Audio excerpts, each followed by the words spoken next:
Wormwood, I note with grave displeasure that your patient has become a Christian. Do not indulge the hope that you will escape the usual penalties. Indeed, in your better moments, I trust you would hardly even wish to do so.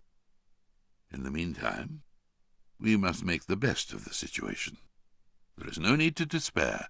Hundreds of these adult converts have been reclaimed after a brief sojourn in the enemy's camp, and are now with us. All the habits of the patient, both mental and bodily, are still in our favour. One of our great allies at present is the Church itself. Do not misunderstand me. I do not mean the Church as we see her spread out through all time and space and rooted in eternity, terrible as an army with banners. That, I confess, is a spectacle which makes our boldest tempters uneasy.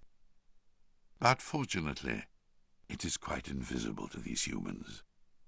All your patient sees is the half-finished, sham Gothic erection on the new building estate.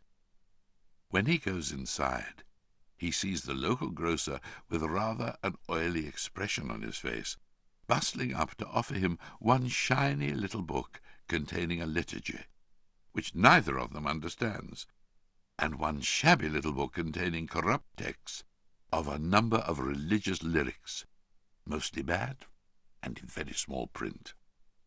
When he gets to his pew and looks round him, he sees just that selection of his neighbours whom he has hitherto avoided. You want to lean pretty heavily on those neighbours.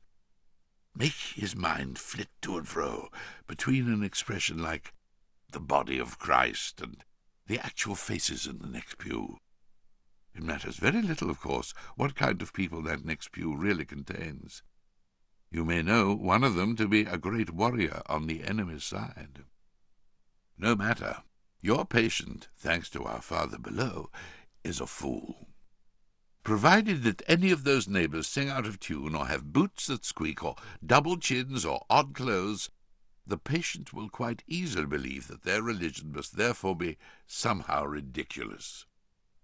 At his present stage, you see, he has an idea of Christians in his mind, which he supposes to be spiritual, but which in fact is largely pictorial. His mind is full of togas and sandals and armour and bare legs, and the mere fact that the other people in church wear modern clothes is a real, though of course an unconscious, difficulty to him. Never let it come to the surface. Never let him ask what he expected them to look like. Keep everything hazy in his mind now, and you will have all eternity wherein to amuse yourself by producing in him the peculiar kind of clarity which hell affords. Work hard, then, on the disappointment or anticlimax which is certainly coming to the patient during his first few weeks as a churchman. The enemy allows this disappointment to occur on the threshold of every human endeavour. It occurs when the boy who has been enchanted in the nursery by stories from the Odyssey buckles down to really learning Greek. It occurs when lovers have got married and begin the real task of learning to live together. In every department of life, it marks the transition from dreaming aspiration to laborious doing.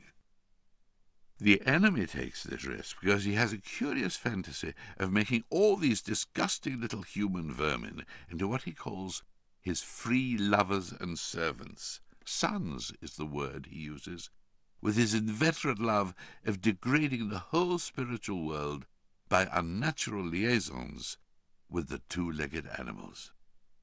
Desiring their freedom, he therefore refuses to carry them by their mere affections and habits to any of the goals which he sets before them. He leaves them to do it on their own, and there lies our opportunity. But also remember, there lies our danger.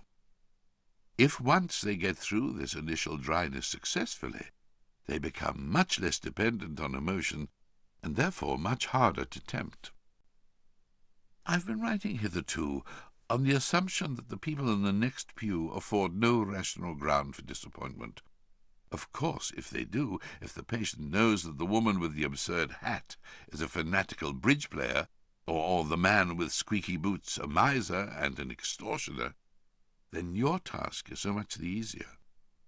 All you then have to do is to keep out of his mind the question, if I, being what I am, can consider that I am in some sense a Christian, why should the different vices of those people in the next pew prove that their religion is mere hypocrisy and convention? You may ask whether it is possible to keep such an obvious thought from occurring even to a human mind. It is, Wormwood, it is. Handle him properly, and it simply won't come into his head. He has not been anything like long enough for the enemy to have any real humility yet. What he says, even on his knees, about his own sinfulness is all parrot talk. At bottom, he still believes he has run up a very favourable credit balance in the enemy's ledger by allowing himself to be converted, and thinks that he is showing great humility and condescension in going to church with these smug, commonplace neighbours at all. Keep him in that state of mind as long as you can. Your affectionate uncle, Screwtape.